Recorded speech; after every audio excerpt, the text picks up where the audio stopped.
word penultimate is defined as last but one in a series of things. In sports, it implies dwindling opportunities, a last chance to catch the ship before it leaves the harbor. The penultimate round of a season presents interesting scenarios. Championships can be clinched, or they can be turned around. Fading opponents can reinvigorate their odds and return from their corner swinging, or some may stumble across the ring only to find their weakened state, leaving them easily knocked to the canvas. Which result will today's race provide for our rivals? We'll find out soon as we get ready to watch round 13 of the Autobahn Motorcar Group's Sportscar Challenge, and you'll see it all live here on the Global SimRacing Channel. Hi, I'm Joe Peak, and with me in the booth covering the LMP1 and LMP2 classes is Bill Soup Zahn. Keeping us up on the GTE class is Taylor Burris. Behind the scenes is our director, the Dr. Amjad Yaman, and he's using cameras provided by Dougie Beard. Taylor, Suzuka is the last race in our two-round Pacific leg, so tell our audience about the circuit. Of course, and welcome everyone to Suzuka International Racing Course. Located in Suzuka, Japan, this beautiful track was opened in 1962. Drivers from around the world have come to compete at this famous track, most notably in events such as the Japanese Grand Prix and the Suzuka 8 Hours. To give you the fantasy what it is like to take on this most treacherous but yet fun-loving track, let's hop on board for a GSRC lap guide.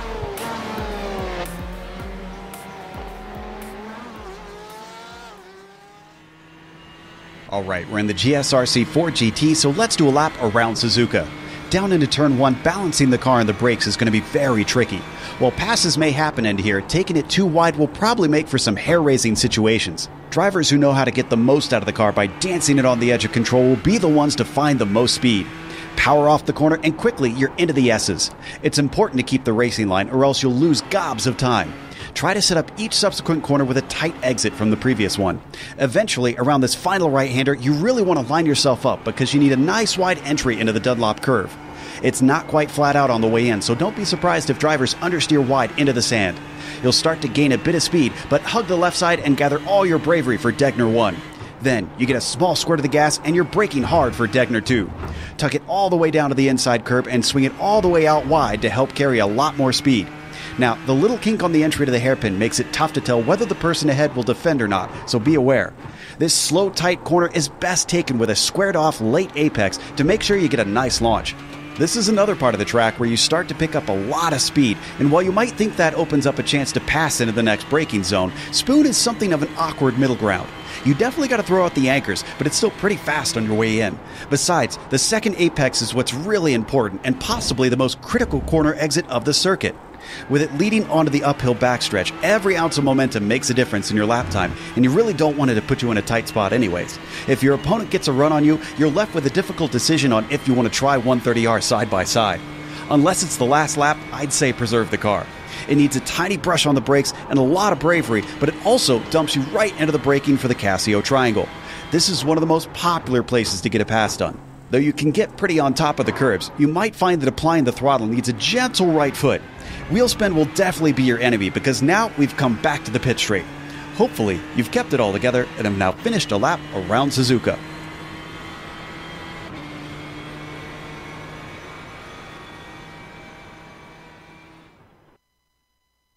A lap over and under this figure 8 circuit. Of course, one of the unique features here in Japan.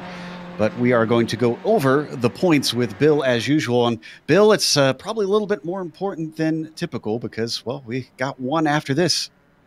Absolutely. And some classes, yes, some classes. No, let's go ahead and start with the LMP1s.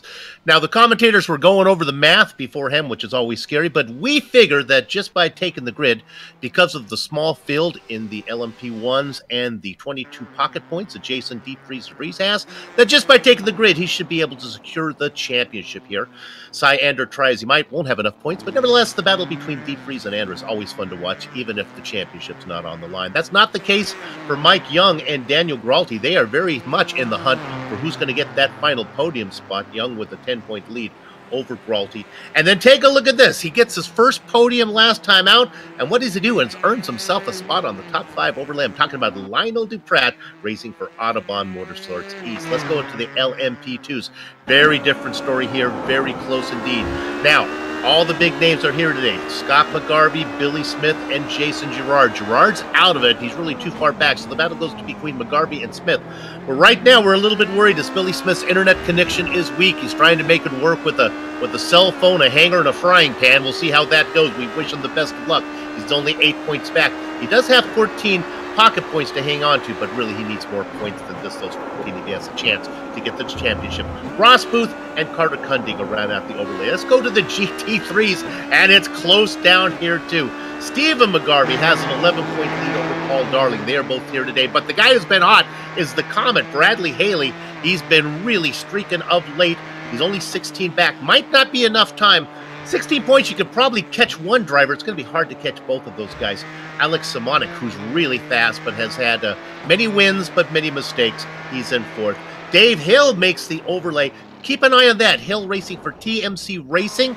That's an important name when we go to the team championship. Let's go to the AM standings, and this is close too. Kevin Santana with a 1-point lead over Paul Lindsay. They are both here. Pocket points really aren't as important for this one, so it's who's going to be better than who these final two races. A lot of swapping going around. So Manuel Ujiri jumps over Samuel Scott. They're close back there for that final podium spot. And Matt Owens makes the overlay. Let's go to the team championship all season long, and the season before this has been all about SRN Motorsports Black. Hey, a 3-point gap between two teams. That's basically a deadlock. Now, you got Gralty and McGarvey racing for SRN Motorsports Black. You got TMC Racing with Wilson and Booth. I think it might come down to who does better between Huff and Hill. Remember I told you to watch out for those guys? Huff was able to get bumped off by Hill onto the top 5. How those guys finish might determine who wins the team championship. It's really close. Joe? Oof, this is looking very tasty. Hopefully, we don't have too many clinched here today so that we can take it down to the final round for most of those championships. But today's race, well, what does it entail? It's a little bit shorter one. We have a sprint format of 60 minutes here today in the penultimate round. And the setups on the cars are open. However, they have restricted the fuel cells compared to what the cars can do in real life. So you can expect one scheduled pit stop for fuel. They've got an incident cap at 24, and there's a few places where you can rack those up here around Japan, so hopefully nobody gets disqualified for abusing the track limits too much. They have no spare car as well this season. That's new this season, and that can certainly affect the race, as damage out here will affect your speed, your handling, all kinds of bad stuff around Suzuka. And that brings us to one of the most important things. How do you win these races, Taylors? What's the keys to the race? Well, one of the biggest keys to the race is actually been one of the biggest keys all season, especially for our LMP1 and LMP2 drivers and our GT. Keep your eyes open and remain focused. Drivers are going to have to remain focused, especially maneuvering through lap traffic or letting the faster traffic by throughout the duration of the race. Another thing, points are going to matter. Every position is going to count, especially for those who are in a hunt for a championship or for those who are just trying to get a little bit higher in the point standings. So making sure to complete as many laps and try to finish as high as you can will be very key to help drivers out in order to close out this season. And then finally, most importantly, is watch out for these tight and chicanes as well as the hairpin. A lot of incidents have happened through those corners throughout the races here on GSRC. So drivers are going to have to be careful, alert, listen to their spotters, as well as making the right calls to try and avoid such incidents here at Suzuka. Well, there might be only 3 keys to the race, but if you've got a lot of keys to a lot of cars, and if you're in a business where you have to keep track of the condition of a number of vehicles, whether it be rental cars, limousines, constructed vehicles, or many other vehicle types, you've got a lot to stay on top of. For people like you, Inspectoride is the fastest way to conduct your vehicle inspections and create reports. You can save time, eliminate paper, keep better inspection records, and simplify your life all from your iPhone, iPad, or Android phone or tablet. You can find out more at inspectoride.com/iRacing, where you can even download a free trial to find out if Inspectoride is right for you. So check it out. Once again, that address you see on the screen is inspectoride.com/iRacing. Taking a look at qualifying right now. Last chance qualifying is happening. One of the big players that I was keeping an eye on is Billy Smith. He's out there, and thankfully it looks like he does have decent pace. But Bill, he's got a little bit of time to make up here to the top two, which is Gerard and McGarvey, though McGarvey really the only one that he wants to be ahead of. Yeah, now it's interesting with Gerard being here. It might be a good sign for Smith or a bad sign. There's not as many points to be gained. The interval between first and second is not as big between second and third. So Gerard out there actually winning a race could hurt Smith. But also, if Billy Smith were able to win, if Gerard could finish ahead of McGarvey, it's more points to be made that way. So having Jason around, and Jason's going to be quick. He's really the favorite to win this one. He just had to miss so many. That it's going to be interesting to see how it plays out. Billy Smith doing the last chance qualifying as he had those internet problems. Hopefully he has that fixed. Down in the GTEs, Taylor, one driver in the last chance right now is Simonic, who isn't really in the championship fight per se, just because of such an up and down season for him. But I have to wonder if he'll play sort of the role that Gerard is down there, because we got 3 drivers vying for it. So Simonic could certainly spoil the party, as he actually goes to pole right now. Well, that's one way to spoil the party, is go ahead and take the pole position away from the main competitors such as Leif Peterson as well as McGarvey. Of course, McGarvey's doing the best that he can to try to hold on and win this championship. But yeah, Alex Simonic's been pretty much one of those ones who we thought could win the championship this season. But due to the fact of those small, bad races that we've had, especially like at Moss Sport and a couple of other tracks, it's kind of put him out of the championship run. But he is definitely going to be that main spoiler for this championship here, Joe. Yeah, indeed. If he stays on pole, and I think he should. Nope, we have a couple other drivers out there in the GTEs, including Bradley Haley. He could find himself getting that pole from Alex. Whoever gets the pole gets a bonus point. So that does affect the championship. Haley, definitely one that I want to keep an eye on, because as Bill mentioned, he has been on a bit of a hot streak here at the end of the season. He's had 2 wins in the last 4 rounds, and he hasn't been off the podium since round 8. So he has certainly got his legs under him. Let's see if he can keep them there for the final 2 races of the season. Joe, I did the math on that too. McGarvey should be able to podium his way to the championship.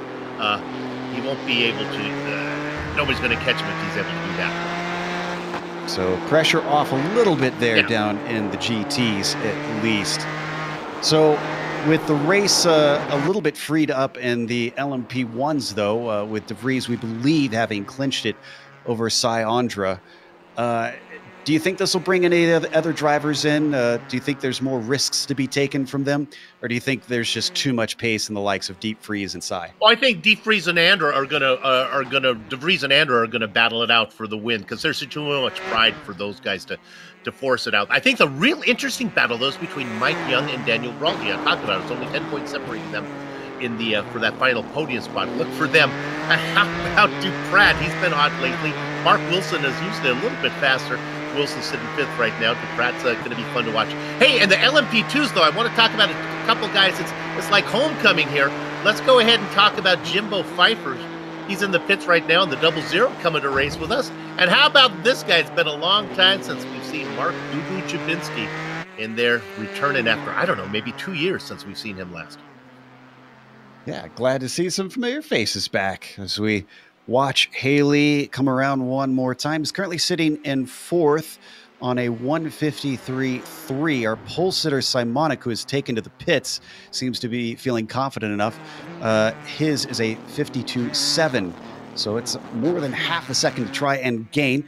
As Haley comes around, he looks like he is on a hot lap. Let's see if this is going to be good enough as he crosses the line. A 53.2 that improves his time, but not his position, Taylor. Yeah, Bradley Haley's been quite competitive all season long. Really one of the few drivers that was able to challenge Alex Simonic at some tracks here this season. But he has a little bit of work to do here right now, currently sitting in the 4th position as we now watch Robert Cancian, one of the drivers coming out here in the Ford GT. He's had a quiet season, mostly running inside the mid to the back of the field, but still doing a great job of keeping up with the race as best as he can as he's coming around. Currently sitting 17th in the class with a 158.4. Let's see if he can improve next time around. The top 3 in the points, McGarvey, Haley, and Darling, they're 3rd, 4th, and 5th behind Simonic. How about Leif Peterson? Using some vitamin water there. He's been quick lately.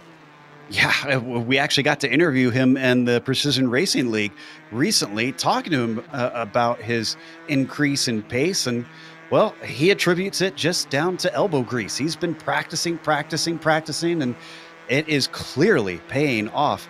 He was on the pole for a little bit, but looks like a front row is still potentially on the cards. It just depends on what the rest of the drivers do. Bradley Haley has called it a day in qualifying. He'll do no better than that. Fourth. Has taken into the pits. Alex Simonic's come back out, but I don't believe he'll be able to complete another lap. So at this point, it's just Robert Kanchin to finish his, to try and improve his position. And he does not, unfortunately. So do we have anybody else able to come around? Looks like Mark Kudrowski will be able to finish his lap. He's down 15th in class in the GTEs, the number 944. Whips his way through 130R down towards the Casio chicane. Just last braking zone here, getting the power down in that Ferrari. Very appropriately painted, it looks like. And as he crosses the line, that 57.3 becomes a 56.6. And that keeps him, unfortunately, down in 15. So not fast enough to top him up on the order. That's going to complete our qualifying here today. So let's go through our starting order with the LMP1s. Very small field for them here. Jason DeVries will be on the pole. Cy Andra will try to take it for pride and see if he can take the victory second time in a row. He'll be starting from second place. Mike Young starting from third will be followed by Daniel Gralti on the outside of row 2. Mark Wilson starts P5, and Lionel Duprat rounds out our LMP1 field in 6. Bill? 6 LMP1s. I almost doubled that with 12 LMP2s. One missing there. I don't think we're going to have Brandon Garcia, but on the front row is Jason Girard. He's going to be inside of Scott McGarvey. Billy Smith and Jimbo Pfeiffer make up the second row. Ross Booth and Sheldon Rosenbaum. James Stacy and Mark Gugubinski in the 14th overall position. Sean Reese, Alan Hasebeck, and Chris Pence rounding out the LMP2s. Taylor? Starting on the pole in your GTE class will be Alex Simonik, followed by Leif Peterson in the second position. Third will be Stephen McGarvey, followed by Bradley Haley in fourth, with Paul Darling in the fifth position. Dean Mole will start in sixth, followed by Paul Lindsay in the seventh position. Ryan Huff in 8th in class, with Armando Edwards in 9th. Kevin Santana will start in the 10th position in class, followed by Dave Hill in the 11th position in class. Emmanuel Igeri will start in 12th, followed by Tim McLeish in the 30th position overall. And then rounding out the rest of your field, it will be Samuel Scott, Mark Krudowski, Matt Owens, Robert Kansian, and then Brandon Garcia, who did not set a time in the LMP2 class. In fact, I'm not sure that Brandon's going to be able to start. I do not see him in the server right now. So cars just now starting to grid up as we will have our usual rolling start. So we'll have a little bit of time to really analyze what we expect to see here today. And we'll start that off with our usual picks. We'll go to Bill first for the LMP1s and LMP2s. All right, let's play into Joe's this little conspiracy theory. Let's say DeVries and Andra, without any points championship to worry about, they get together and crash out. Let's give the win to Mike Young from third as he vultures one. Let's go down to the next group. Jason Girard from the pole. Can those guys catch him? I don't think so. Let's make the easy call there with Girard going wire to wire on this one. Taylor? Well, you can't go wrong with the big pick here in the GT class with Alex Simonik, but before Simonik's laid down that lap time, McGarvey and Leif Peterson were swapping that pole position back and forth for that time period. Leif Peterson has been definitely showing a lot of speed throughout the season here. I think he can maybe sneak by with a win if something happens to Simonik. All right. Just a few more cars to get gridded up. Then we go racing for 60 minutes here in round 13. It's the penultimate round here in the Autobahn Motorcar Group Sports Car Challenge. After that, we head over to Spa for the finale. 2 classic tracks to close things out. Billy Smith already has his car out there. Smith has been waiting a long time for a championship. I want to say this is the closest we've seen him in many, many seasons, have the potential to take one home. Also have to worry about the likes of Bradley Haley. He has been the bridesmaid for, was it 2 or 3 seasons now, I think, for the GT Championship? Yeah, so he's got to be hungry for one. Just a couple more cars waiting to get out there. I think Guardacia the last one, and then we'll get going. And indeed, he is not able to grid up. So, as the roof pace car leads away, very short pace lap here at Suzuka. They start just before 130R. You can see the rest of the 2 classes now getting their cars going through the Casio Triangle, and then the pace car will release them. Jason DeVries will be the one who has control. See if he'll be able to get himself a nice jump as he's being followed by Cy Andrew, who holds back just a little bit. Interesting that he's waiting behind him. Now he pulls up a little bit more beside him, waiting for that green flag to come out with the pace car now in. And with that, the green flag waves, and DeVries gets a fantastic jump over the field. With the few amount of cars that we have, they're already getting single file before they get to the braking of the first corner. A little bit of a battle for 5th place. Wilson gets ahead of Duprat, so let's go to the LMP2s. Oh, Jason Jard really held up the field, making sure to get a good jump, and he does. In the yellow and black attack of Billy Smith, he gets into 2nd in front of Scott McGarvey. Booth and Pfeiffer round out your top 5. Alex Simonic gets a great jump, but Leif Peterson's not too far behind. Side by side behind them, it is McGarvey as well as Bradley Haley as they make their way into turn 1. It is going to be McGarvey, while Paul Darling is right behind, not too far, trying to sneak by, but has to deal with Ryan Huff and Paul Lindsay, who are rounding out the rest of the field. That was a very clean start compared to previous seasons through the first 2 corners. All 3 classes able to make it through, but the speed of our LMP1s already has them close to Spoon Corner, and Jason DeVries is up at the front of them. It is a battle back for 4th place, though. Mike Young side by side with the likes of Mark Wilson. Young is going to come out on top as they hit the backstretch. Good battle between those guys. Duprat right on the tail there as well as they battle for last in class. Wondering what passing is going to look like here today, though. As I think Duprat had a problem very early. First lap finds him hitting the wall coming out of 130R. Oh, he almost caught it, and then he lost it, then he almost caught it again, then he glanced it off the left side of the car. Watch it come on board. I would think that these cars are just easily flat out through that corner. Granted, they've probably got relatively full tanks right now. Bit of a tank slap. I got it.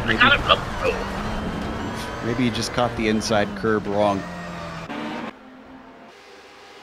So just to complicate things in the top of the LMP2s, Bill, we're getting information that Billy's on low downforce, but Scott is on medium downforce. I can report that my rods and cones failed me. Smith in a black and green car, I'm now being told. I can live with that one. Yeah. In 2nd place, Scott McGarvey right behind him. It's next to it on the color wheel. It's close.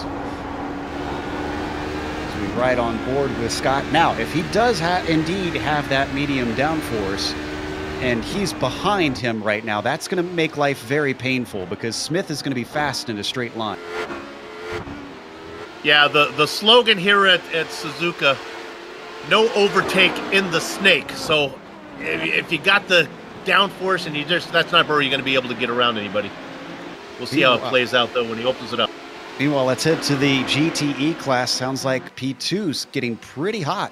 Yes, indeed. Alex Simonic already checked out by over a second, but Leif Peterson's trying his best to hold off the likes of Stephen McGarvey as they're now making the run towards the hairpin corner. Coming out of Degner 2. McGarvey's been patiently waiting for the opportunity for Leif Peterson to make that mistake, but he does have to worry about Bradley the Comet Haley, who's right behind about 7/10 and closing. So a little bit of a small mistake and a little bit of a bobble coming out of the hairpin as they make the run towards Spoon.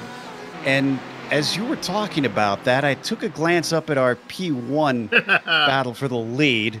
Andra had a look at DeVries down into the first corner, but he wasn't quite close enough, Bill. But boy, this is looking good. Yeah, he sure did. He had a great run out of the final corner, then down into the right-hander that is corner one. He got a nose in there, said, nope, I will wait. I think he learned a little bit right on the back of DeVries. And this is very reminiscent to last round. Remember, Andra and DeVries were very, very close together all race long until the pit stops when DeVries threw that win away by taking tires. I have to imagine he's not going to make the same mistake twice, though. Yeah, what's interesting about these guys are always very close pace-wise, but not necessarily close in setup-wise. They're fun to watch because usually one is faster in one place of the track, the other faster somewhere else. Makes for great racing. Right now, Andra is stalking DeVries. Oh, do we have a pass for second in the GTEs, Taylor? Yes, indeed. McGarvey was able to get by Leif Peterson. We have a replay of that. We can show what happened as we go on board with McGarvey. This is going down into turn one. He's going to take a look to the inside. As they go down into turn one, he easily makes the pass very quickly and now says his sights set on Alex Simonek. Well, that's not good for Haley or Darling now, because now not only are they losing points from being behind, but they got Peterson as a cushion as well. Absolutely. And Peterson is not too far ahead of Haley, so now might be the time to really push it, especially with Darling breathing down his neck. Yes, indeed. And Darling has been putting a lot of pressure on the back bumper of Bradley Haley. As we can see now that McGarvey was able to get by Leif Peterson, he's actually closing down to the back bumper of Alex Simonek. It was about 6/10 of a second now separating the two. Was over 1.6 seconds before McGarvey got past Leif Peterson. So I think Leif Peterson might have been holding up Stephen McGarvey, but he is definitely on a charge right now. Heading down the back stretch up towards 130R, these GTE cars not as draft heavy, so looks like they're all going to stay in line. It's really down into the braking for the Casio Triangle where we tend to expect passes. And Simonek leads McGarvey in, who's ahead of Peterson, ahead of Haley, and Darling going to stay back there in fifth. That train certainly not separating, but starting to put themselves a gap on Ryan Huff back there in sixth. Yeah, watching the rest of the field, they pretty much spaced out a little bit. The closest battle currently, besides McGarvey and Simonek, as we have something going up soon. Let's go to the P1s, get a replay of this one. Going into the Casio Triangle, Andra got into the back of DeVries, lost a ton of time. Did he actually make contact? I was a long way away, but it looked like he did. Let's listen. Ooh, yes, he did. Well, and these cars rely so much on downforce for speed. Is this going to hurt Cy? And now they're heading into the traffic to boot. Just to complicate matters, a whole bunch of GTE cars, and look at them just weave around the outside. They can do that early in the race, but those marbles going to start building up, going to make life a lot harder down the way.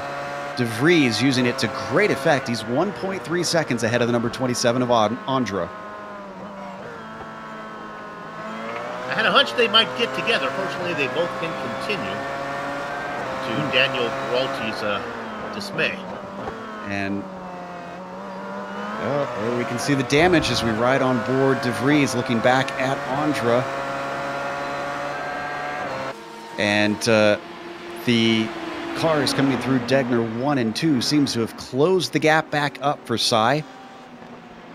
Tim McLeish up ahead of them through Spoon, and not in a good place at all for Jason. Now he tries to get the run off of it. Thankfully, manages to keep Cy behind. Oh, but he is closing fast.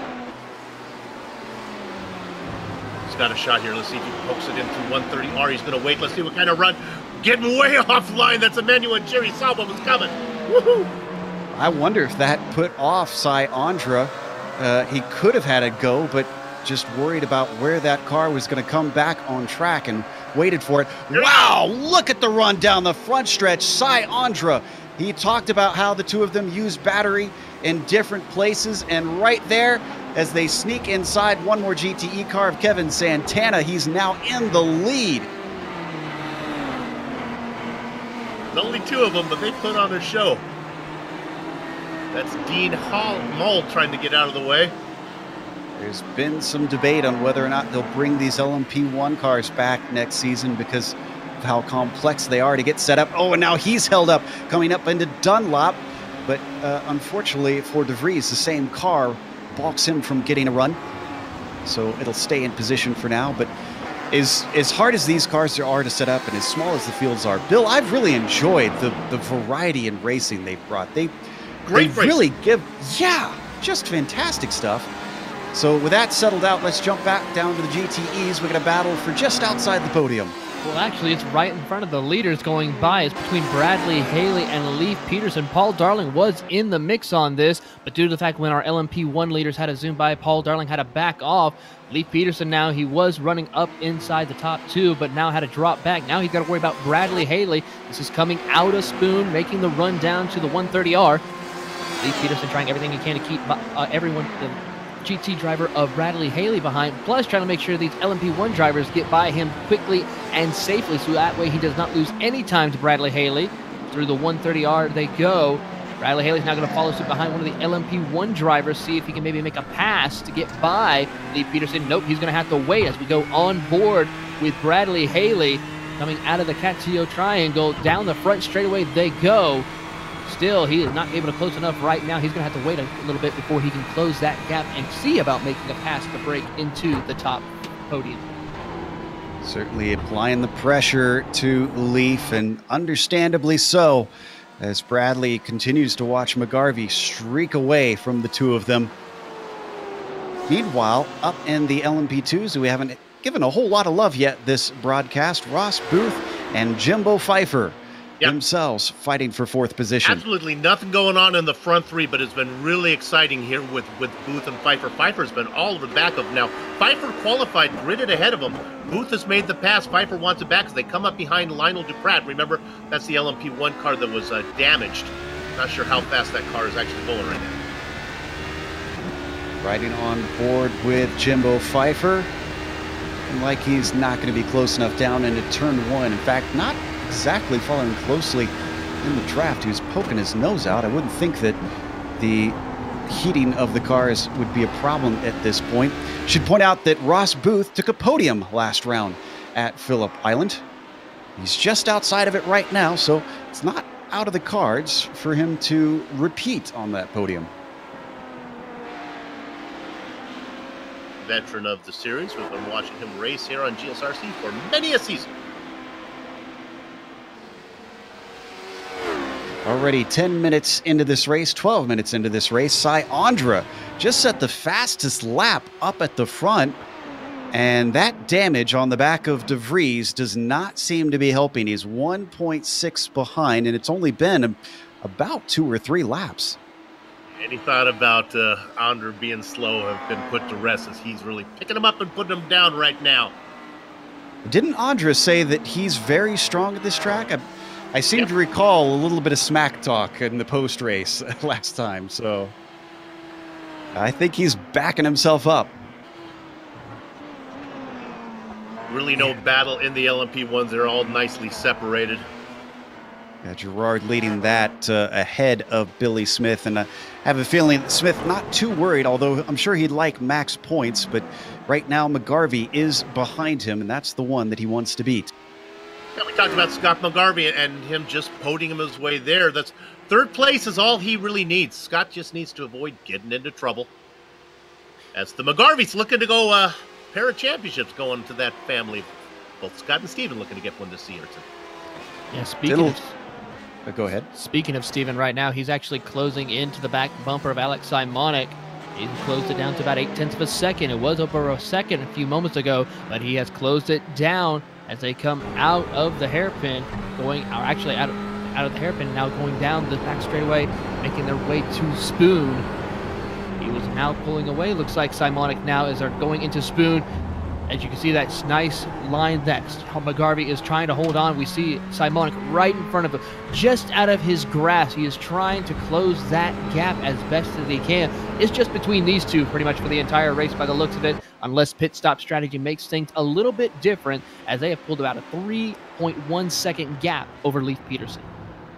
The incredible thing about Stephen McGarvey. He's only won once this season, but his consistency has served him well.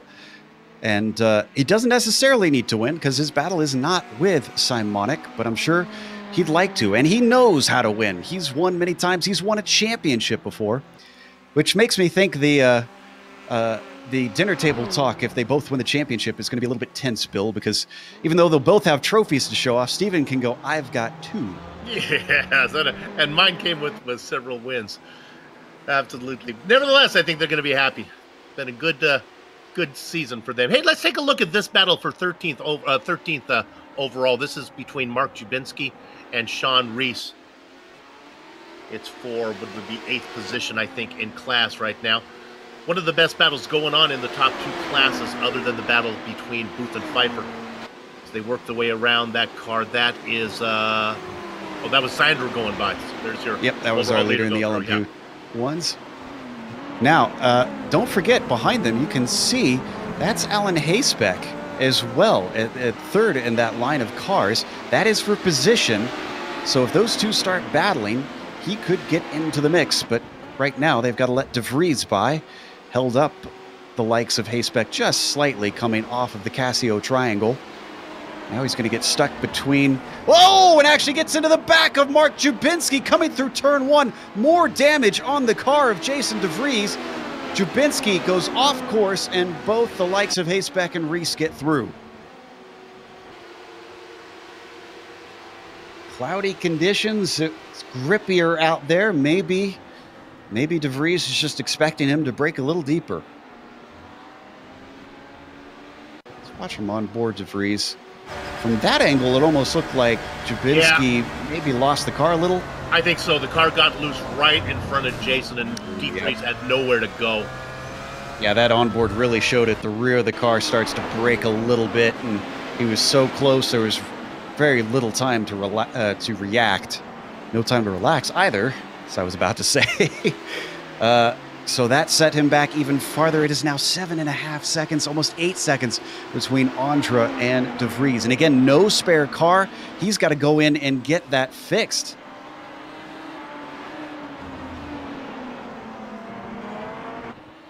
All this time focusing on the championship battles. The one we haven't really talked about yet is the GT AMs. And again, only 1 point between Santana and Lindsay, but for once, they are not next to each other on track. No, Santana's currently 8th in the overall GTE field, while we see Paul Lindsay back in 11th. He's actually dropped back from Emmanuel Agiri, who's up in 10th from 2 seconds back. So he's having a little bit of work to do tonight, as he's now trying to climb his way to get to the back bumper of Kevin Santana to try and keep this possibility of winning another championship.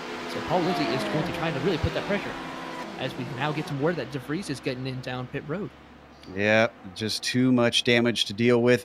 Sheldon Rosenbaum also in, but I'm not sure what happened to him. I didn't see him have any contact. He's got a little bit of damage, so it must have happened quite a while ago, and he feels he's just losing too much time, much like De Vries. In the meantime, he does get tires. Pretty sure it's a little too early for him to take a scheduled stop. We've jumped back up to McGarvey. Steven, of course, giving chase on Simonic, still within half a second on Alex. Yeah, that last lap by, as you can see on the screen, he was quite a bit faster compared to Alex Simonic with a 154.4. They're now coming out of the Casio triangle now. Let's see if he's able to maybe make a run out of there and into turn 1. He's not close enough. He's going to try to get into the slipstream to help pull him a little bit closer, as we have something going on. Let's go to Armando Edwards real quick. He got scared off into the Armco. Let's see if we can pick this one up. This just happened right in front of Jason Girard, as Girard was coming up on him. This is what can happen to your leader. Now, right behind is Girard. Wow. Let's watch from Girard's view, and I think wasn't Edwards getting scared so much. You're going to see him straddle the curb. Taylor, you've had a lot of experience with these GTE cars. I have to imagine that just upset it enough. Wow, look at that. Oh, yeah, most definitely. I mean, he was pretty much, like you said, straddling the curb. That can definitely upset the car through there, because it is a very high-speed corner, so just the smallest mistake through there could easily send your car spinning out of control. Well, Jason will live on to try and win this race, but with a little bit higher heart rate, I'm sure. He's gapped Billy Smith at 1.8 seconds. So Smith not too far back. No, he had it down to 1-2 before that incident. I think maybe Billy might have backed off a little bit to make sure he didn't collect the crashing car.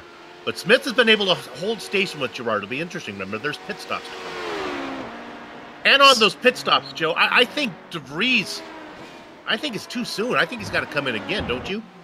I don't think he's in the window. Yeah. And these cars have seemed to be pretty thirsty despite having that hybrid system on them. Whoa! As he tries to make up a few positions well, that was actually not for position. That was just trying to get a lap back from the likes of Duprat. Oh no! Lytle's in the wall, and I think that DeVries got a part of him. Yeah, that was some definite contact. That's the second time DeVries slaps the wall today. This time, definitely not his fault. Caught him a lot quicker than he expected, and I correct myself. Duprat was laps down from DeVries, so he was not trying to get a lap back. He was trying to lap him. Let's watch it from one more time on board the Autobahn East driver. Oh, he lifted to try and let him through. And all the while, DeVries was behind trying to get a tow, and that's what made he was able to misjudge the distance. That's a real shame. Duprat, after his first podium of the season, unfortunately finds himself potentially not able to finish the race. Depends on how well that car is driving. Now down to 39 minutes left on the clock. It has been a relatively dark and gray race out there today. It is 4 o'clock in the afternoon, 4:30 in the afternoon virtual standard time here in Japan. And it's a very cool track, 72 degrees on there. Not too much wind, which can affect a lot of these high downforce machines. And very, very dry, despite being right next to the ocean. But the clouds are thick when they get in front of the sun. My gosh, there is no filtering of sunlight through them. They block it like an eclipse. I think we've got a bit of a glitch on that, actually. I'm seeing 42% humidity on mine. So we'll have to get our thermometer, well, barometer, I should say, fixed before the next broadcast on that one. Right. No eurometers, baby. So we ride on board with our leader in the GTEs, Alex Simonik. Stephen McGarvey's fallen back a little bit. It is now 1.6 seconds back to the #1 machine. Yeah, McGarvey seems to have lost pace, especially since we had the leaders of the LMP1 cars go by a few moments ago. As we see right behind him, there they come again. So he's got a little bit of work to do now as he's trying to come up through the S's. Having some difficulty trying to navigate through this traffic by the looks of it, because he has lost quite a bit of time. Little update, though, on Paul Lindsay. He was able to get by Emmanuel Igiri. Now he's only 5.2 seconds back from Kevin Santana. So he is definitely going to be trying to closing in onto the back bumper of Kevin Santana, his rival for the championship in the GTE AM. Well, not just rival in the championship, but rival on track. These two always seem to find each other. And I think Lindsay's hell-bent on making that happen again. So as we ride on board with the AM Champ leader, and these points do not, they don't win max points, obviously, for being the leader in the AM. They want to gain as many positions in their class as possible, because that is how they count them towards that AM championship. Let's see, Santana just behind Dean Mole, about 8 seconds, which is actually a bit of a battle in itself. Ryan Huff is about three quarters of a second ahead of Mole there for 6th place. Yeah, these two always seem to be racing against each other just about every race we go to. Ryan Huff and Dean Mole in the 2.4 GTs. They're now making their run through the 130R right now. Dean Mole has to play a little catch-up right now. He's about a second back from Ryan Huff as we're now going through the Casio Triangle. doing a great job of racing these two. I mean, it's always the same thing like with Lindsay and Santana. We always see these two racing pretty much the entire season. And, of course, their teammates as well, to a degree, running the same type of paint and liveries to a degree. But doing a great job running here today. They're still about 5.6 seconds back from 5th place to breaking into the top 5 from Bradley Haley. So they got a little bit of work to do at this time.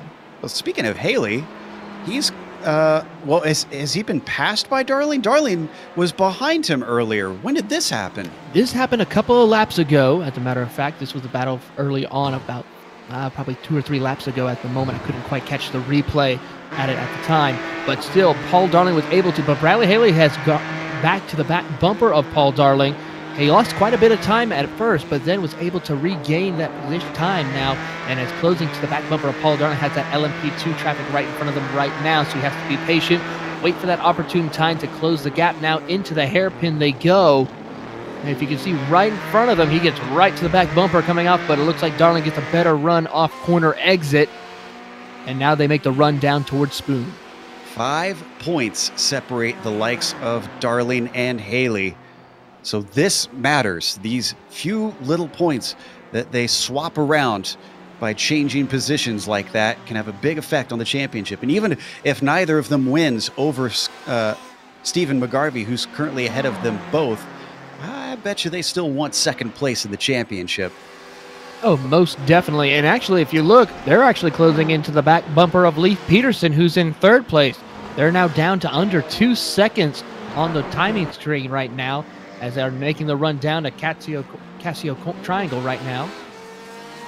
Paul Darling doing the best he can. Only has 1 win this season, and has had a very good good season, but has had some not so good finishes as well.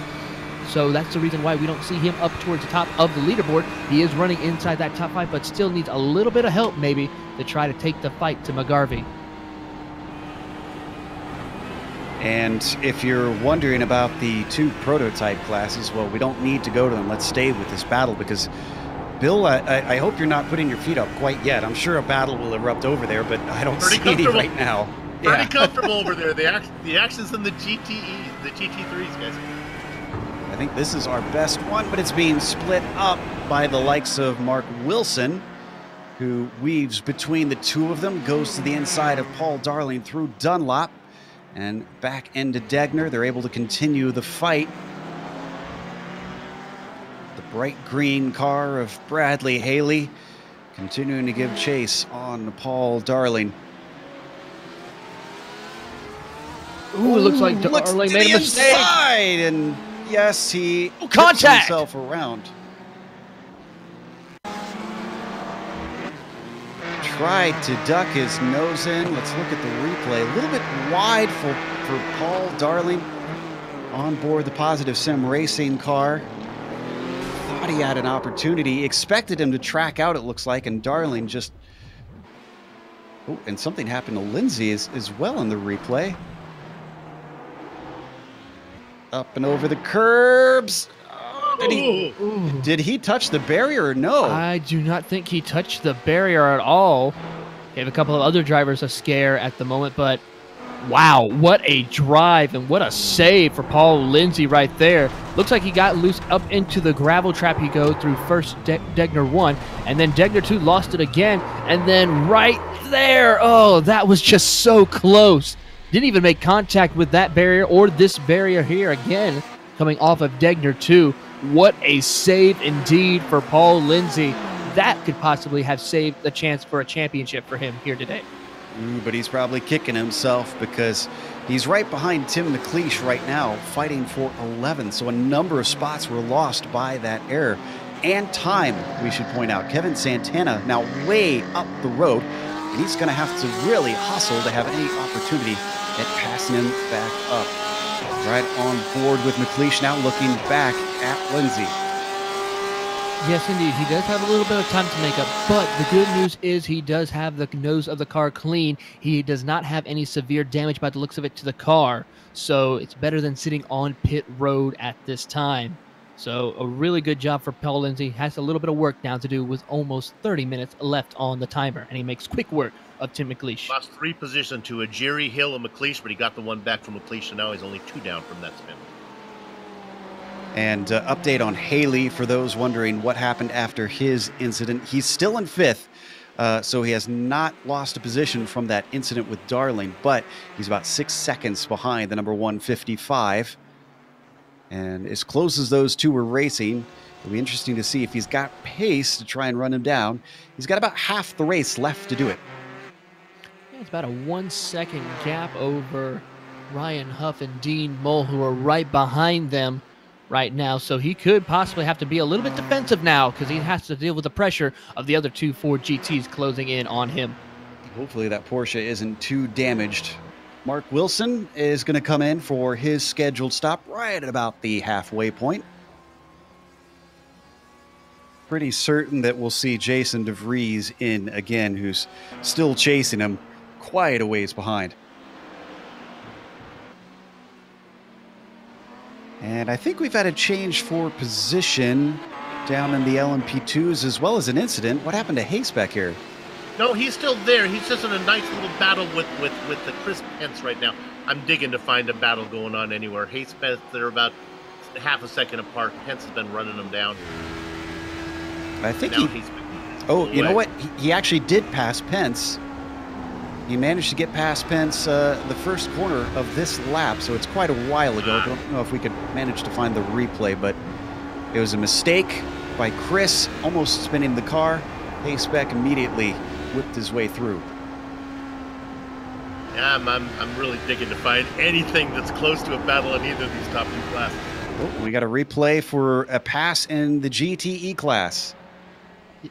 This is the battle between Paul Darling as well as Leif Peterson. Leif Peterson made a mistake going into turn 1, causing Paul Darling to easily get by Leif Peterson and moving him up to P3 now. So Paul Darling, definitely a man on the mission, working his way, waiting on other people's mistakes to make that opportunity pass, as he's only in 9 seconds back from Stephen McGarvey. As we see the replay now, we see Leif Peterson lock up the brakes, go out over the barrier right there towards the kitty litter, and then Paul Darling easily sneaks by to take the 3rd position. Wow, very, very similar to what happened to Pence. I wonder if maybe someone kicked a little gravel or dirt onto the track there and has maybe caused it to lack some grip. Meanwhile, I think we've got some of our LMP2 drivers making stops. Looks like Pfeiffer is in.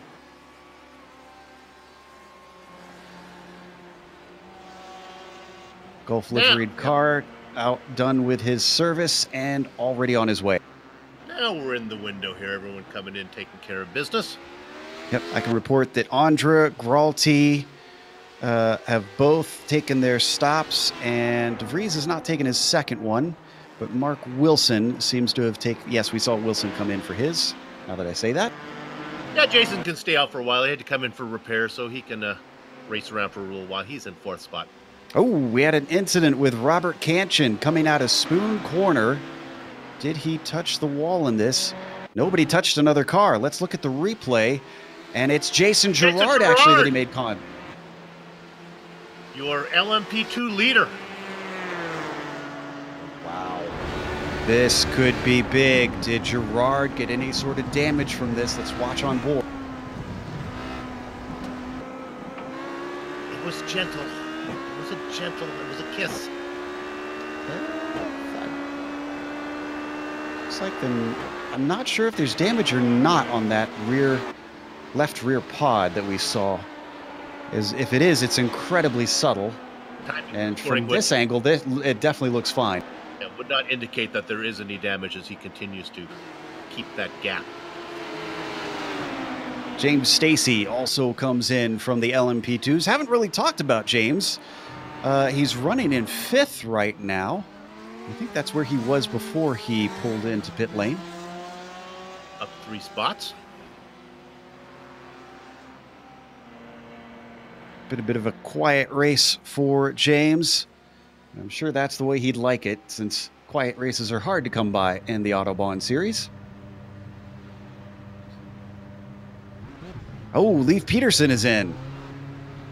Leif Peterson taking his scheduled stops, which is unusual here in the GTEs. They tend to go long, don't they, Taylor? a little bit longer, but he's not the only one who's recently made a pit stop. Paul Lindsay, Mark Krudowski, as well as Tim McLeish have also made pit stops here recently, as we see Paul Lindsay right there now. But probably Leif Peterson, after that incident where he had earlier, where he went off track, decided to maybe get some new tires possibly, and of course go ahead and get the fuel in the car that he needs. By the looks of the times, he did not take tires. So he's definitely trying to see if he can leapfrog the competition, cool down those tires, get back out on the track, get back in a rhythm in order to see if he can maybe leapfrog possibly Paul Darling or even Stephen McGarvey before the race is over with.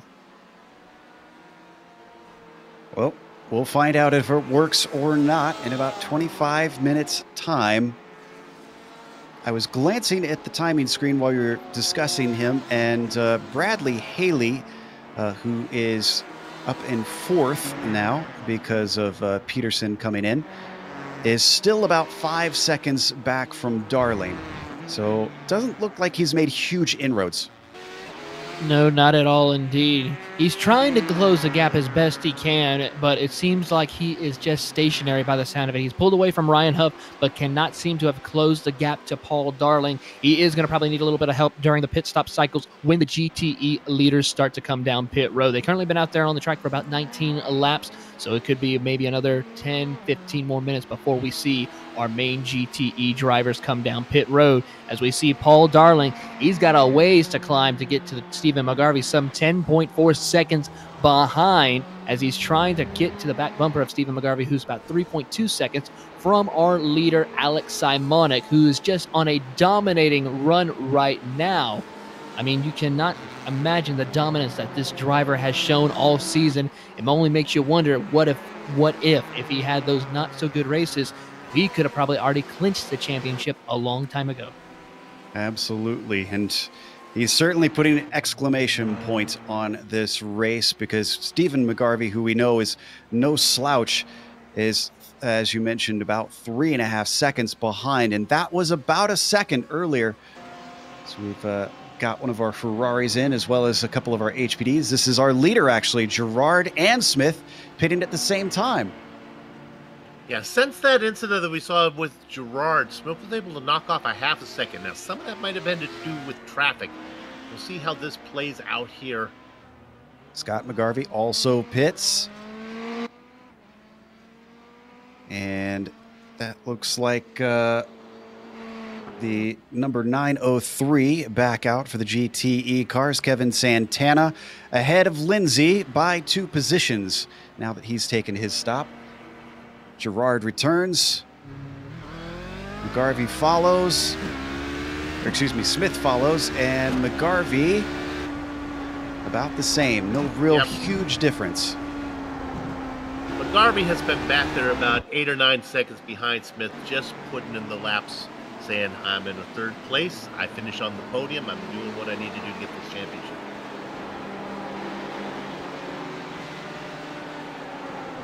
Coming down to the latter parts of this race, with now only 23 minutes left to go. The final third quickly approaching. Paul Darling now comes in his pits with Alan Haysbeck following him in. Most everybody employing very similar strategies here. I see only a handful of drivers yet to come in. Most of them are GT cars. Sean Reese, the last of our LMP2s, needing to take his stop. As we see Paul Darling come off pit road right now, this will drop him back to probably around the same time where Leif Peterson is. He might be able to pull away and get out in front of him. There he is right there, not too far behind, as we see Dave Hill is also battling with Leif Peterson at this time right now, going through first corner, and they make the run up the S's. Leif Peterson, of course, just out of the pit stops not too long ago, about 2 laps ago, while we see Dave Hill, who is not yet pitted, probably be pitting within the next few moments right now as they make the climb up the S's with LMP2 traffic. I believe that might be Gerard trying to get by them right now. Yep, and Leif Peterson certainly doesn't want to lose too much time behind the Canadian.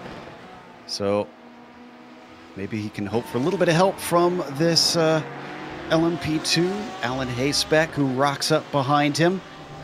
Going to try and duck to the side. Oh, yeah, it's going to put him just slightly offline down into the hairpin. That will cost him some time, even more so now that Haysbeck breaks a little bit too deep, keeps him to the inside of the hairpin, and now Leif Peterson is 7 tenths behind Hill. He is definitely on a charge. That was definitely a smart move that Leif Peterson made in letting that LMP2 by to help try to close the gap on Dave Hill as they now go into Spoon. Dave Hill trying his best to do what he can do to keep Leif Peterson behind him before he makes his pit stop. Now they make the run down the back straightaway towards the 130R. Starting to pull a bit of a gap now, almost a second between him and Leif Peterson, as Paul Darling is starting to pull away now, some 4.6 seconds ahead of them as they make the turn into 130R into the Casio Triangle.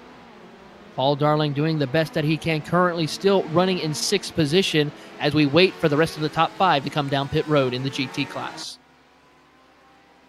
Those are the only stalwarts at this point.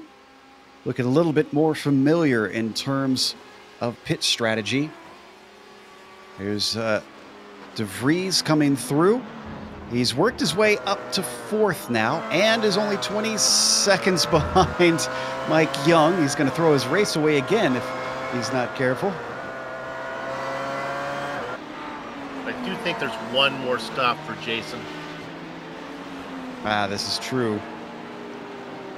He's, let's see, how long ago was that last one? 13 laps ago? Yeah, he did it looks like 45 to go. Probably due here in the next 4 or 5 minutes. Back up to Hill, who's still in this fight with Peterson. And Peterson does not seem to be able to make any sort of good inroads on Dave. That's Chris Pence now going by, who, remember, was fighting with the likes of Haysbeck earlier, but has significantly dropped off. Pit stops killed Pence. He was in a good battle with Haysbeck, but that separated. And now there are no battles in the top 2 classes. Speaking of pit stops and battles, Alex Simonik and Stephen McGarvey are both in at the same time. Bradley Haley going to elect to stay out one more lap, though. Huff comes in, and Mole stays out. Well, this will be a change of pace now. Let's see what Stephen McGarvey can do coming off pit road. See if he can maybe beat Alex Simonik off. Looks like that will not happen, as Simonik was able to beat off McGarvey. But let's see how long Bradley Haley and Dean Mole can do. If they can pull a decent enough gap, that could help them out a little bit to try to stay, as Simonik goes way wide into turn 1. That was a little bit scary moment for him. We do not want to have another incident like we did in seasons past or in race pass here this season, as he makes the climb up the S's.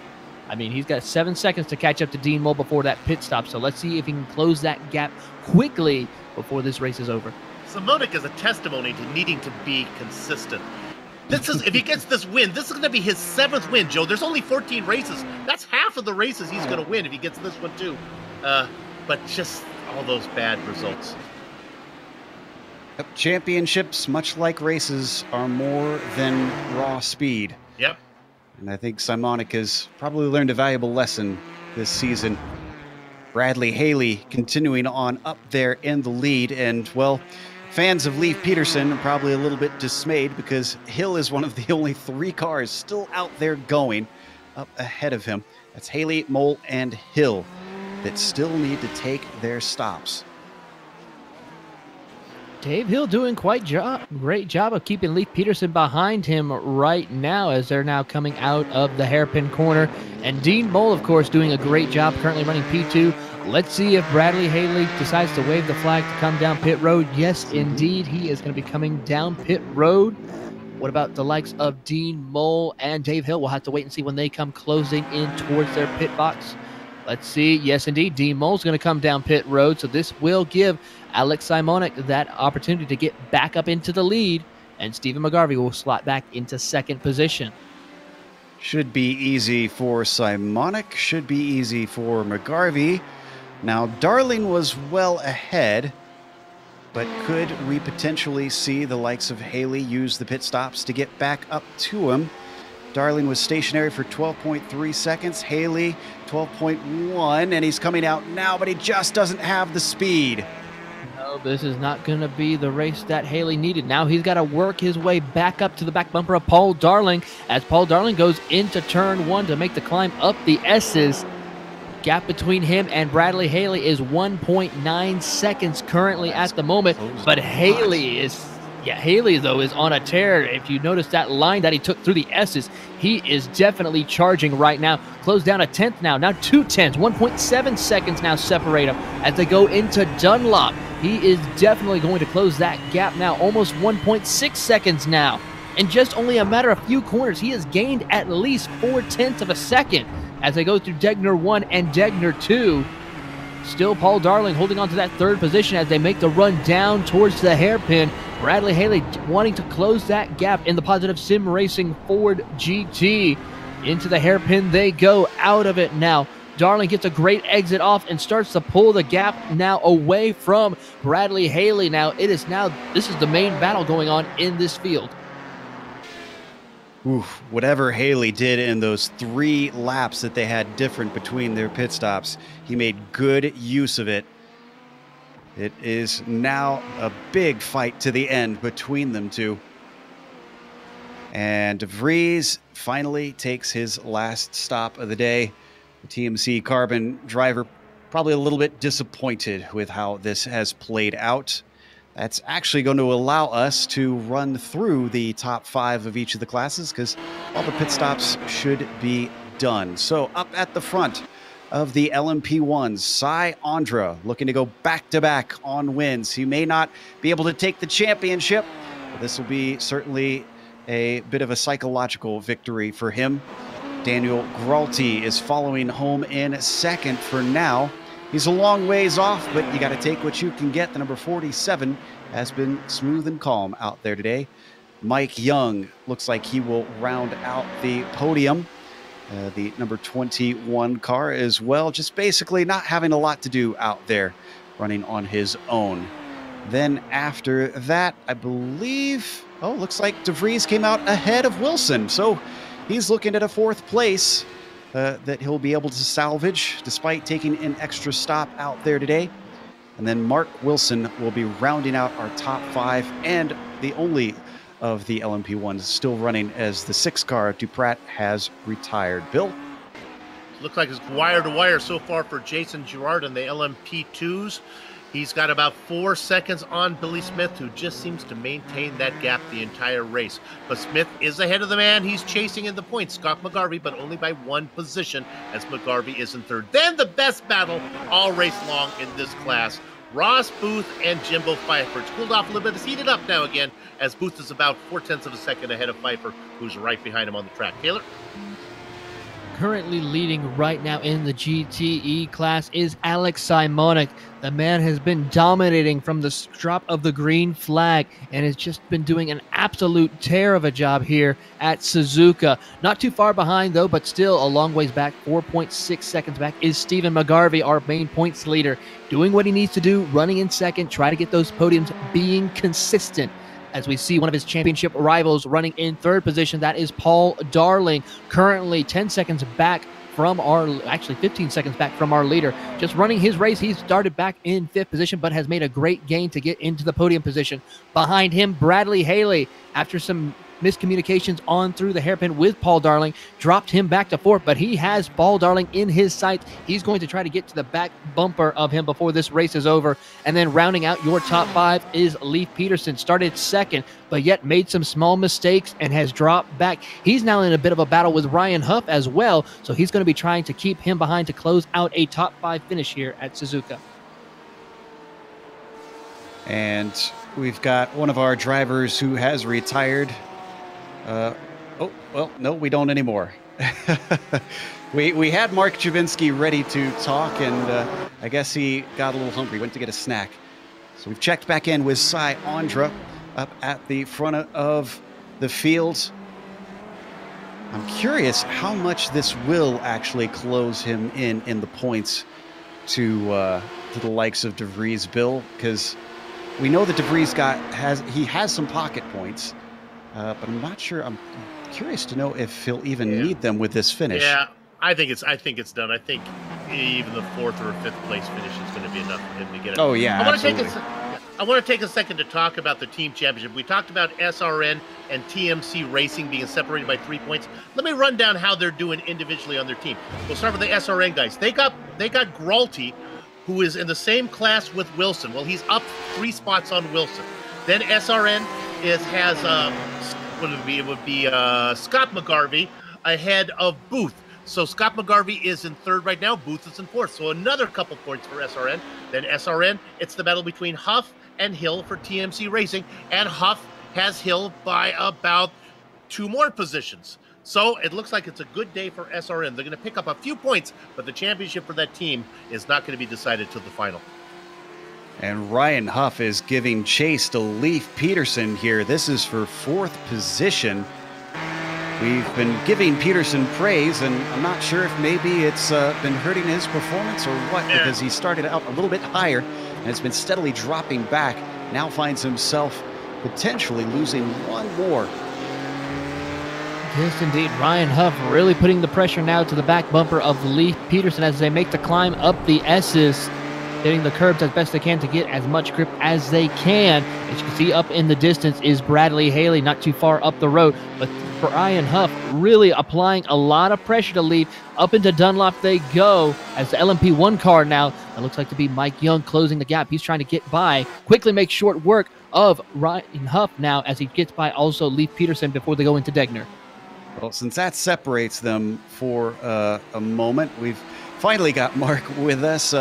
Mark, it looked like it wasn't the most fun day for you out there. It seemed like you had some trouble getting the car woed up after the pit stops. I had all kinds of issues. Actually, I had a pedal issue early on, and I tried to fix it during the pit stops. I know Jason got into the back of me. That was more my fault, I believe, so my apologies to Jason if he gets a chance to rewatch that. That was definitely on me. And then Gerard, same thing. I tried to move out of his way, and he got in the back of me, so I just parked the car. I've got to figure out what's wrong with my accelerator pedal. That's always frustrating when it's hardware problems. This track certainly seemed to separate the field in a lot of places. The battles have spread apart. Is it difficult to follow? Does the wake of the car ahead, do you think that's the cause of what we're seeing out there today? Kind of. I mean, for me personally, coming back, I was always used to being in the faster HPD, so having guys catching me that fast kind of surprised me a little bit. But yeah, the ebb and flow of this track is not simple, I guess is the best way to put that, for me anyways. Like, I definitely had parts where I was like, oh, should I be passing on the inside, outside? Should I be moving offline or staying? It was confusing, to say the least. One more before we let you go. Bill likes to hand out nicknames like he hands out candy. Well, I don't know that we've ever heard your thoughts on Gugu Jabinski. Is that one you enjoy, or? Honestly, it's never been an issue. It's a nickname. I don't choose them, so if they come my way, I take them for what they are. I'm sure it could be worse, but I'm good with it either way. It could be worse. It could be like the big cheese. So yeah, it's right. Take what, enjoy what you got. It's good to have you back, Mark. Yeah, hopefully I'll be back around more now. I got a chance to get everything back going in my life. So thanks as always for you guys doing your thing on your end. Well, thank you for talking to us. That was Mark Jabinski, DNF for today. Let's head up to 4th in the LMP2s. Ross Proof and Jimbo Pfeiffer, incredibly close to each other, and now they're being held up by the likes of Peterson. They've split the battle that we were watching between him and Huff, and this has brought these 2 prototypes very close together. Pfeiffer has been chasing the entire race. Has yet to find a way around him. I think it might have to come down to traffic, because now they come up behind Bradley Haley. Well, he's running out of time to do right something. There. It's only 7.5 minutes to go as they catch up to Haley. Now, one is going to get by before 130R as Booth sneaks to the inside, but I don't think it's going to be 2 of them. Jimbo Pfeiffer has to ride behind, ducks down inside, loses him just a couple tenths, but he's still within tow. Jimbo's back there just waiting. He's waiting for the last lap. He'll make his move when he needs to. So how many laps does this give us here? The LMP1's running about 1.5 minutes. Just over 1.5 minutes. So we're looking at 4 or 5 laps to go here. Yep. And that battle that we were watching is splitting apart more and more. So this has become our closest battle here for fourth place in the LMP2s. Cy Andra, in the meantime, no battle. You saw nobody around even as the sun continues to set here in Japan. 26-second lead Andra has. They got the time wrong, Bill. They should have done it in the morning. It's the land of the rising sun. They should. They should. Ross Booth continuing to hold Pfeiffer at arm's length as despite a big gap in Pfeiffer's appearance in this series, he certainly seems to have not lost his chops. They're working their way. That is Robert Cancion that Pfeiffer's trying to get around. Caught him in a Booth has horrible already place. negotiated him. Yeah, oh no, careful. A little bit off track coming out of the exit of Spoon, costs him quite a bit of time. And that might be all she wrote for this battle. Booth was able to get around Darling and now has opened up the gap to about 2 seconds.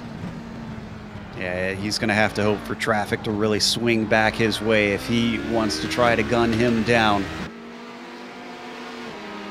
We were discussing a little bit before the broadcast that even though we've got quite a bit of a sunset here, and we did, I believe it was at Monza, it got relatively dark. I don't think we've had a full... and Haystack takes Sean Reese for 7th place on screen. That was coming out of Degner too. Little error, a little bobble coming off the corner for Reese. Haystack says, thank you very much, and moves himself to P7. He's been one of the only drivers that have really had any fun this race in the LMP1s. I mean, he was in a battle with Pence for a while and then was able to get around Reese. LMP2 battles, we should clarify. Yeah. You're right, sorry. It's similar names, yeah. But I was saying, we haven't had a full day-to-night race. Granted, their long races are only 90 minutes, but I'd like to see them really use, or maybe we should do a night-to-day race, have it early in the morning. That would be interesting. Hey, let's give a quick shout-out to Kevin Santana down there. He's in that AM Championship. He's got a little bit of a cushion, Dave Hill, between him and Paul Lindsay, so he's going to pick up a few more points on his rivals. And this is critical for Santana because, if I'm not mistaken, I believe Lindsay had been beating him the last few races. And then Lindsay no-showed, and that brought it very tightly back together. Yep. Just shows the importance of making sure you make every single round in a championship series like such as this, where points are very critical. And as we see, this could be a battle going straight into Spa in 2 weeks' time. So I tell you what, this will be definitely the championship battle to watch between Lindsay and Kevin Santana. Both drivers have been doing excellent all season, pretty much running either winning one race as far as in class, in the GTE AM class, or the second one is just, but they're never separated. And this is the only race I've seen the entire season where they're not running one behind the other. And Joe, they want that championship. That's important to them as winning in LMP1s. Most definitely, this even though this is the GTE AM Championship, it's still a championship in this series, one of the biggest sports car series that we have here on the GSRC. And it doesn't matter what class you're in, a championship in this series is well deserved and well fought for. As we see, many of the drivers here competing have done excellent and surprising finishes throughout the entire season. I think we may have written off Jimbo Pfeiffer a little too soon. He's run the likes of Booth down to half a second once again, and I think some of that has been traffic. In fact, they're going by the likes of Stephen McGarvey right now, and that one put Jimbo just a little bit offline, but look at the car offline in front of him. Booth way wide coming out of Spoon Curve, and now Jimbo Pfeiffer is licking his chops. He is only 2/10 back. Just under 30R. Under 2 minutes to go. He's going to make it win the white flag. Which should be coming out momentarily. right on board. Wow, he's getting awful close. Drops back a little bit with a bad exit out of the Casio triangle. That's DeVries flying through.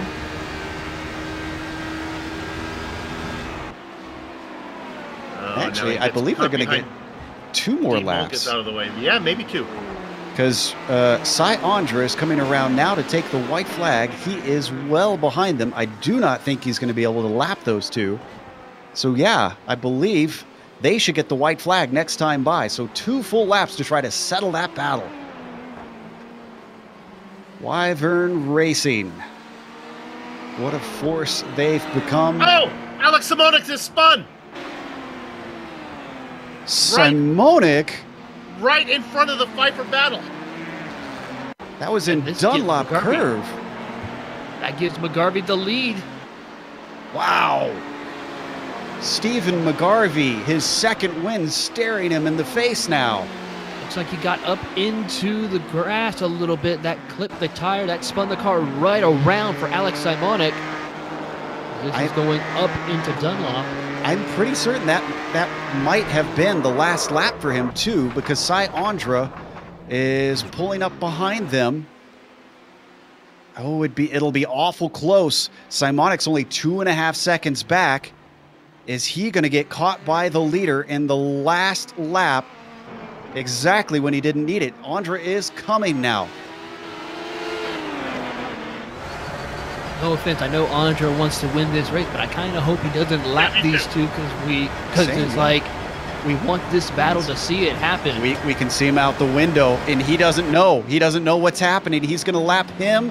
Is he going to be able to lap Stephen McGarvey? This will be awful close. McGarvey's not going to want to get lapped as they come to the line. Cy Andra is going to be your winner, and he's going to get by just in time. That battle's going to go to the end.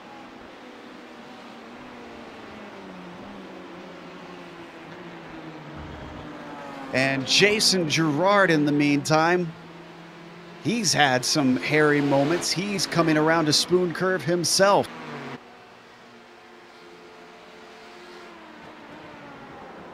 This has been something of a disappointing season for Jason, as he had to miss some races, and that's cost him a better chance at the championship. He's been in the place of Alex Simonic, where he's won a great many of these rounds.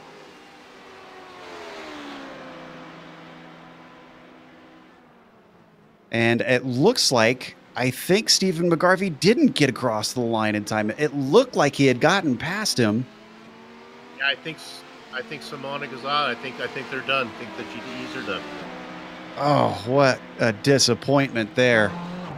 But not a disappointment for the likes of Jason Girard, who takes the win here in the LMP2s. But we got a battle for 4th. This is Ross Booth and Jimbo Pfeiffer. Pfeiffer's run him down. I know it says 3rd on screen, but this is incorrect.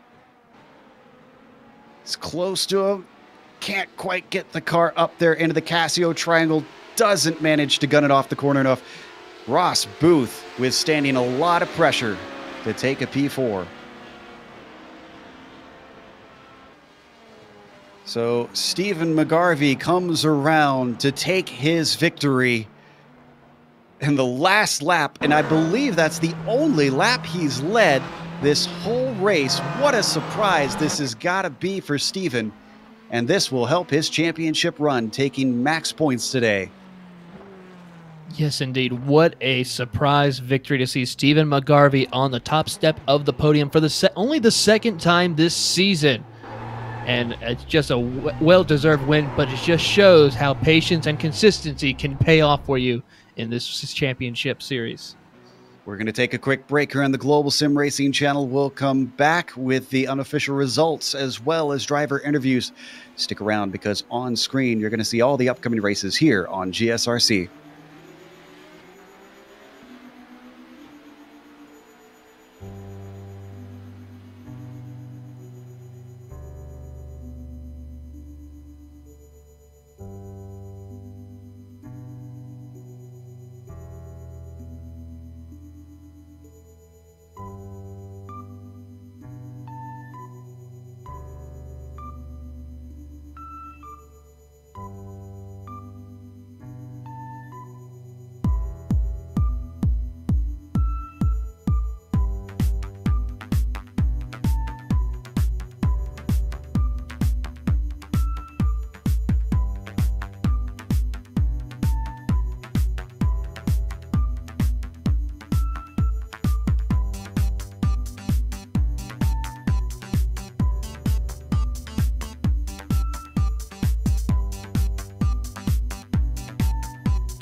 Welcome back to Japan here at Suzuka Circuit. And with 34 cars taking the grid, we eventually, 60 minutes later, saw the checkered flag with Sai Andra at the front of them. Starting from second, he was close behind and pressurizing Jason DeVries. And then DeVries had a little bit of damage and a little bit more damage, and it was not to be for Jason, even though he's taken the championship. Sai takes the victory. Daniel Gralti comes behind in second place, with Mike Young rounding out the podium. Jason recovers to fourth place despite 2 stops, and Mark Wilson rounds out the 5 of the LMP1s that managed to see the checkered flag. Bill? Jason Gerard started on the front of the LMP2s, and he finishes there. Billy Smith was able to get around Scott McGarvey on the opening lap, and he comes home in second. McGarvey could never get back around Smith. He'll have to settle for third, and the points gap closes ever so much in the championship race. Ross Booth and Jimbo Pfeiffer put on a good show. Booth was able to hold off Pfeiffer for fourth. In sixth position, James Stacy. Alan Haysbeck, we saw him have some great battles. He had one with Chris Pence. He comes home ahead of him. And then Sean Reese is going to get in the final position down there in the LMP2s. Winning your GTE race is surprise winner Stephen McGarvey. He takes home the win after Alex Simonik, who finishes second, made a mistake on the final lap. Paul Darling will come home in third in class, followed by Bradley Haley fourth. Lee Peterson in fifth position in class, followed by Ryan Huff and Kevin Santana having a good points night in the GTE class. Next up on the field, as we can see, looking through the rest of the field,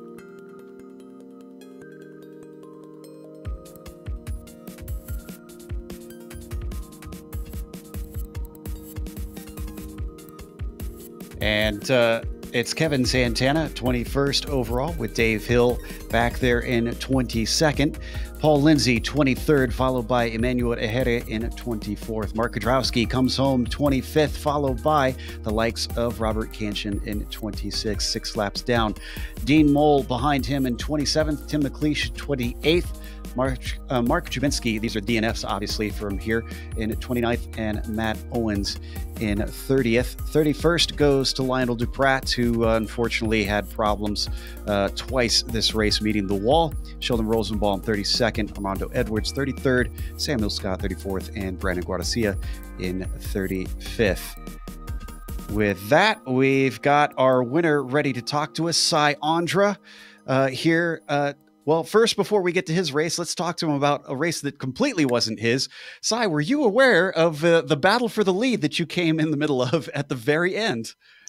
I realized after I recognized Alex's car, and then I realized he wasn't in the lead, because my crew chief usually tells me when I'm passing the the leader of a slower class, and that didn't go off, so I had to double check my relative, and I realized, oh.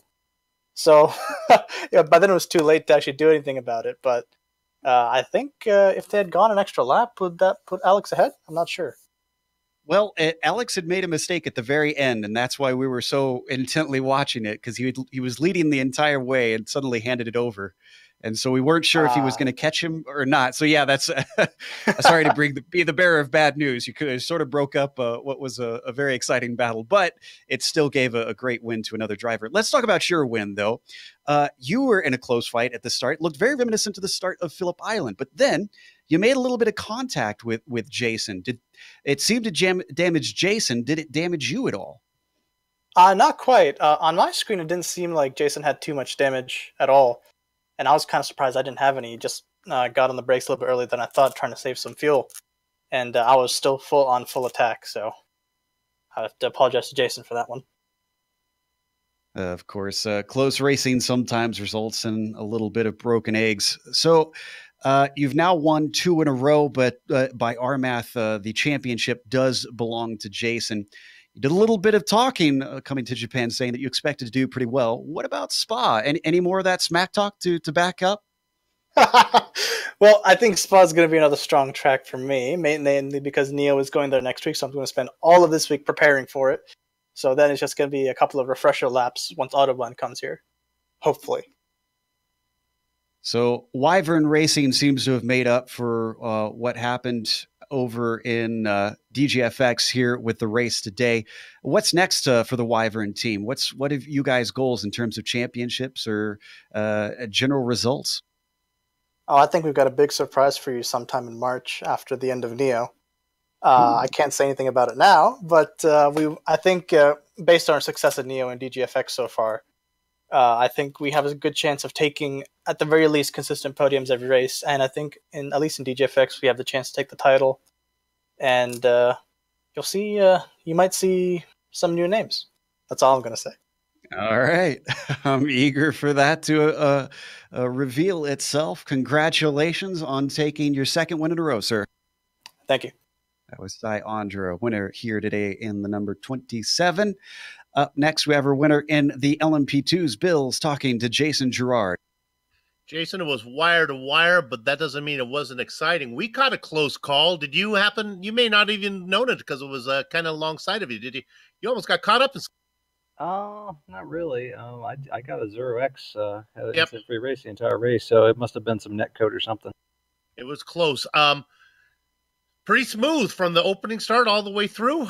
You did really well. I got 3 words: home track advantage. My Japanese people were there for me today. I ended up getting some close calls there. Some people in traffic were a little bit hard to handle, but I definitely need a good race. It's been a while, so it was nice to get that one, especially here at my home track. Okay, we're going to wrap up in 2 weeks. What's your personal schedule like? Can you make Spa? Oh, yeah, I'm going to make it Spa. Yeah, I know the championship. I've missed too many races so far, so all the pressure's off me.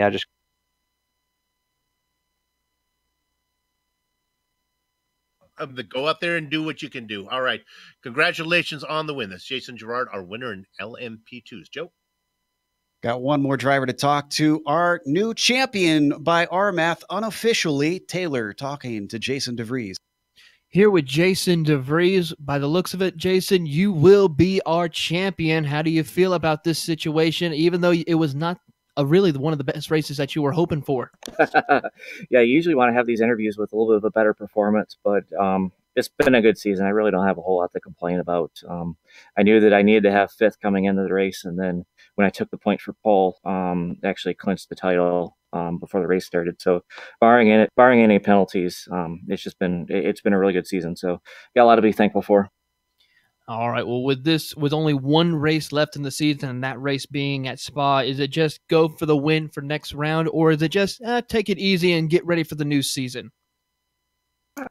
You just gotta run it like any other race. So I'm really not gonna do anything too much different. So just try to show up, have a good car, run a good race, and have some luck in traffic. All right. Well, again, congratulations on your championship run this season, and we look forward to seeing you rounding out the season at Spa. Thanks. Appreciate it. That was Jason DeVries, your unofficial champion of the Autobahn Motorcar Group. Joe? Yes, and as our champion goes off to celebrate, we go off to rest for the night because we're going to close up.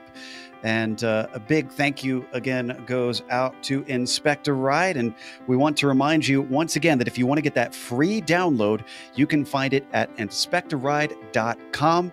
And that is an app for your iPhone, iPad, Android phone, or tablet. So go check that out if you have to keep track of the status of a lot of cars, because it is a huge help in your life. Thanks to the companies that provide the software and hardware for our broadcast. You can see them listed here on your screen. Additional thanks go to Eric Ekholm and June Lalonde, who provide our wonderful music. See the screen for how to get a hold of more of their great work. Thanks to the team today, Bill, Taylor, Amjad, and Dougie. If you'd like to find out more about GSRC, including upcoming races, you can find it at globalsimracingchannel.com. You can also check us out on social media. We're on Twitter at GSR Channel, Facebook at Global SimRacing Channel, and Instagram at GSRC_Graham. If you head on over to our YouTube page, we've got a big red button that says subscribe, and if you hit that, you won't miss a moment here on the GSRC. The next round, as we mentioned, we are going over to Belgium for Spa. That'll be Monday, February 18th at 9:15 p.m. Eastern. We also have upcoming races for other series listed on the screen, so check those out and mark them down on your calendar. But until next time, race clean, race hard, and we'll see you on the track.